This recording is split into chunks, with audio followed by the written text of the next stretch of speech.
Fear has a face. In Melbourne's underworld, it wore gold-plated teeth and had Ruthless tattooed above the right eye.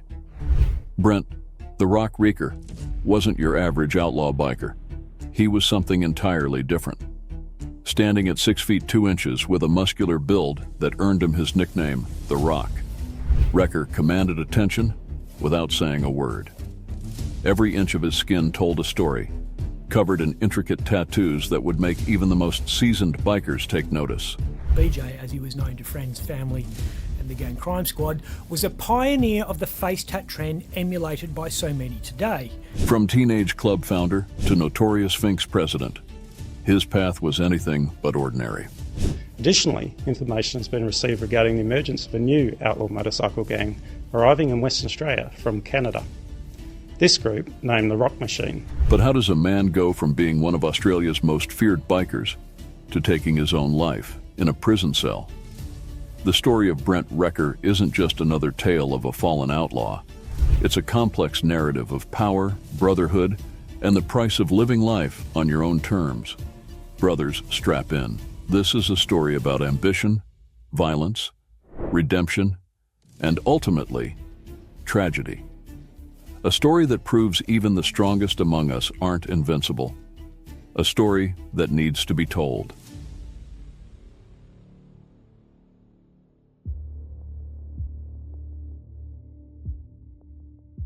The streets of Victoria, Australia shaped young Brent Reeker.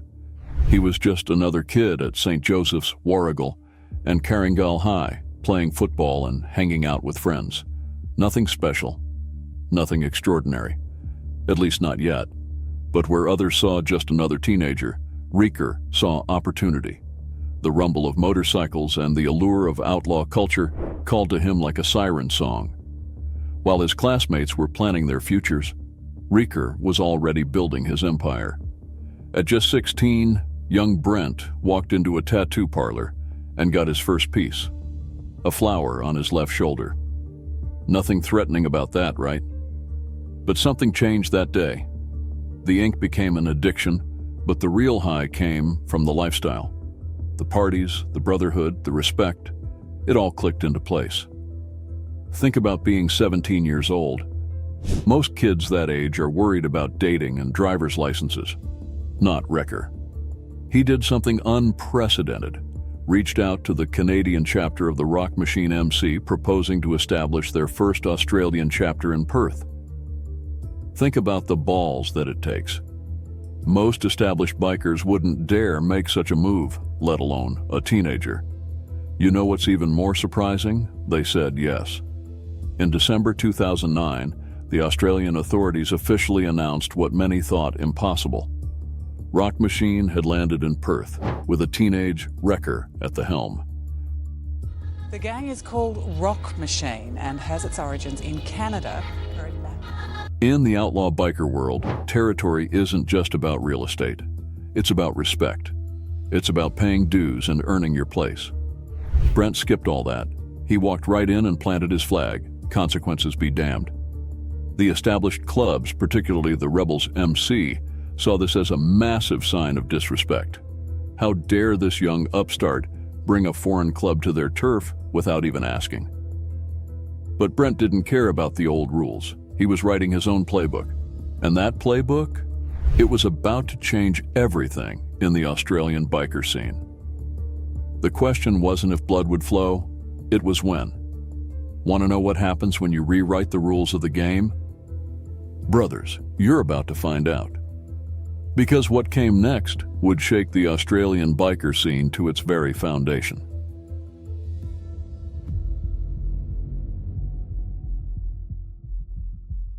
Blood was coming.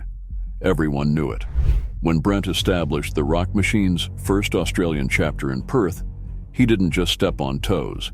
He stomped on them with steel-capped boots. The Rebels MC, who considered Perth their territory, weren't about to let this slide. See, in the biker world, there's a code.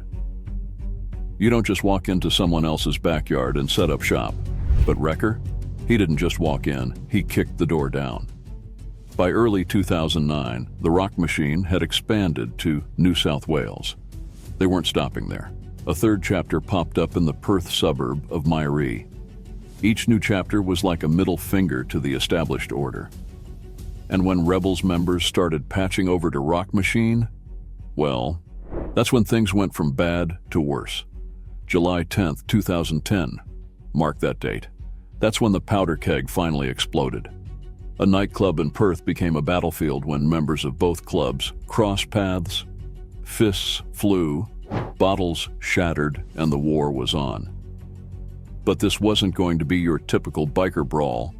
The Rock Machine brought something new to Australian soil: their expertise with high-end explosives. Remember, these boys learned their trade in Canada, where they'd earned a reputation for spectacular shows of force. Suddenly, Rebel-owned businesses started going up in flames. A tattoo parlor here, a vehicle there. The message was clear. This wasn't just about territory anymore. First, police fear a drug turf war between rival bikie gangs, the Rebels and the Rock Machine, could escalate into a cataclysmic event. Their concerns prompting raids on gang houses across Perth that uncovered deadly weapons and led to at least 5 arrests. This was about making a statement. And what a statement it was. The Rock Machine wasn't just fighting for turf. They were fighting to prove they belonged. Through it all, Wrecker served as sergeant-at-arms, getting his hands dirty and standing by his brothers. He was in his element, thriving in the chaos he'd created. But you know what they say about playing with fire, don't you? Law enforcement wasn't about to sit back and watch Australia turn into a war zone. They launched one of the biggest crackdowns on outlaw motorcycle clubs the country had ever seen. My name is Detective Superintendent Kim Papalea from the Gang Crime Squad. The phone-in bikie day, held earlier this year on Tuesday the 23rd of June, was successful based on intelligence reports that were received from members of the public. Since that appeal, information received through Crime Stoppers has assisted police in prosecuting 69 outlaw motorcycle gang members and associates with some 189 charges. Of those charges, 43 related to illicit drug dealing. But even that couldn't stop what was coming. Want to know the price of starting a war? Stick around, brothers, because Brent Reeker was about to find out exactly what it costs to play with fire.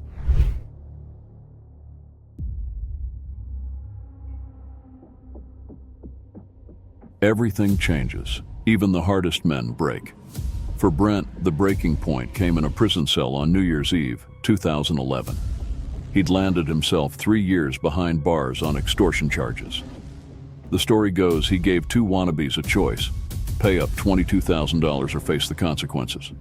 They chose option 3. They went to the cops. Not very rock and roll, but there you have it. But prison?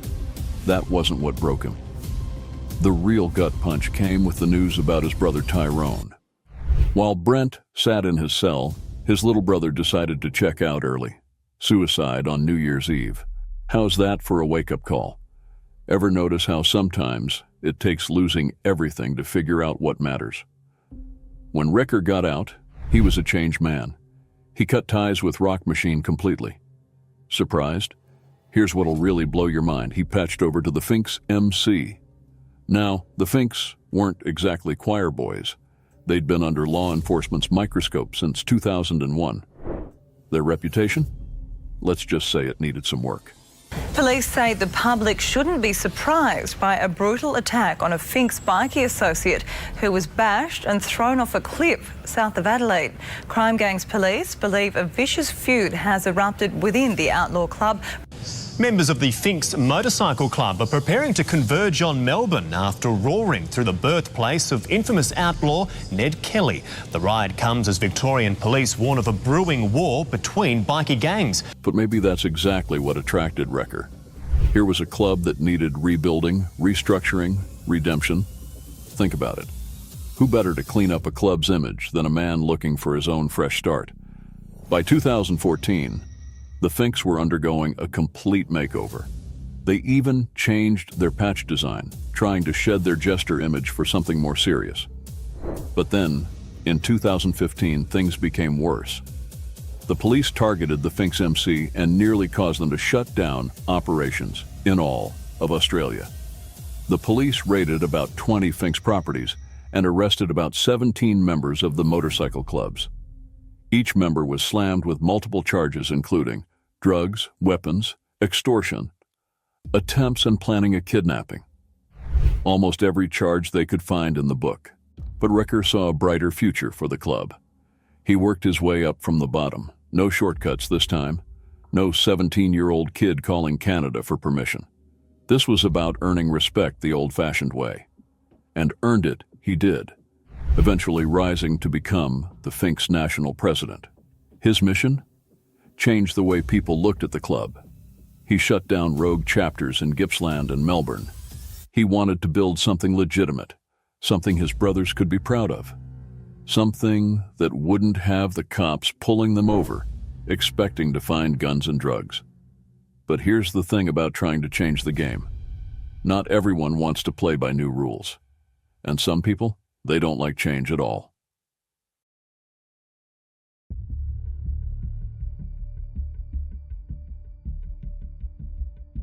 Dawn broke over Frankston on May 31st, 2018.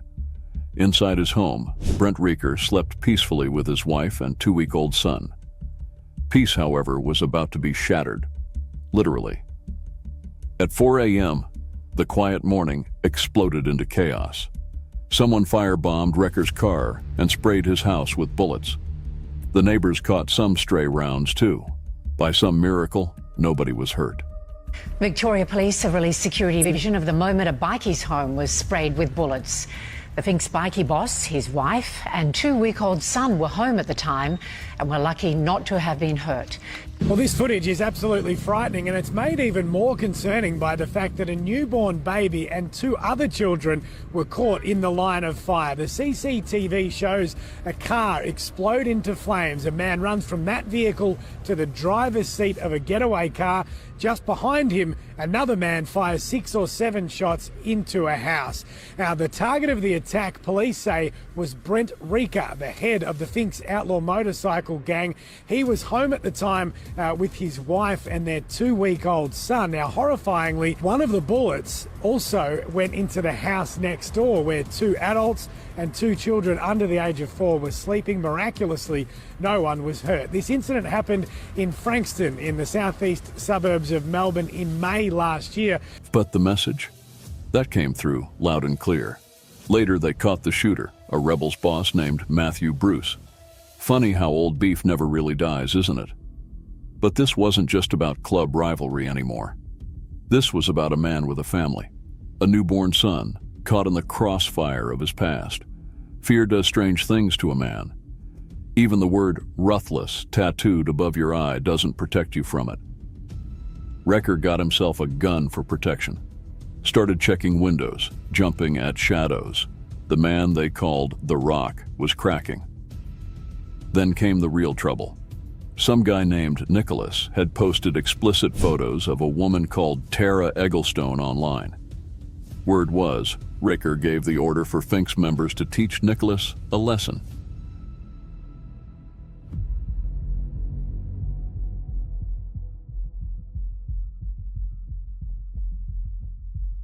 Baseball bats, tire irons, threats against family. You know how these things go. Back to Melbourne Assessment Prison he went. When he got bail, Reeker made a decision that shocked everyone. He wanted out, not just out of jail, but out of life entirely. The notorious biker started talking about leaving the club, getting legitimate work, being someone his son could look up to. He even started removing his tattoos. Think about that for a moment. This man, whose body told the story of his life in ink, was trying to erase his past. But the past? It wasn't done with him yet. The Office of Public Prosecution won an appeal overturning his bail decision. Back to prison he went, just days before his 1-year-old boy was scheduled for surgery. Sometimes timing is everything. Depression is a sneaky bastard. It doesn't care how tough you are, how many tattoos you have, or what position you hold in your club. It creeps in through the cracks in your armor and makes itself at home. For Brent Reeker, those cracks started showing in Melbourne Assessment Prison.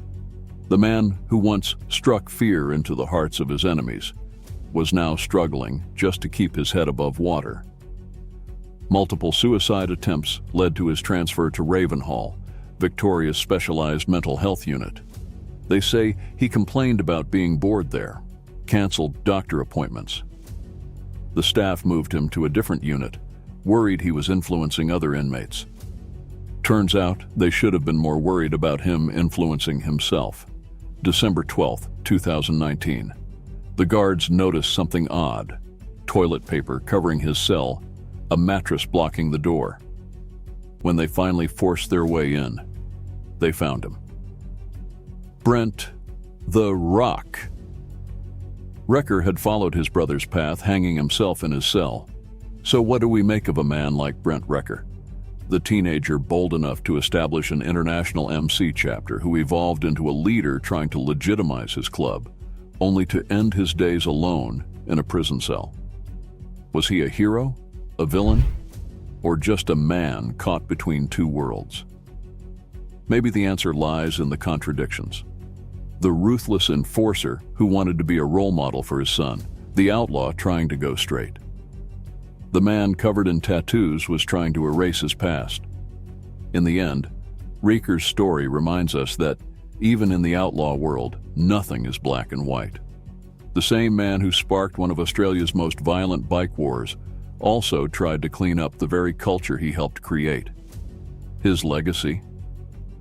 Like the intricate tattoos that covered his body, it's complicated, permanent, and open to interpretation. The only question left is, what would you have done in his boots? Brothers, remember this. Sometimes the hardest battles aren't fought on the streets. Sometimes they're fought in the quiet moments, in empty cells, against enemies no one else can see. Ride free, Brent Wrecker. Ride free.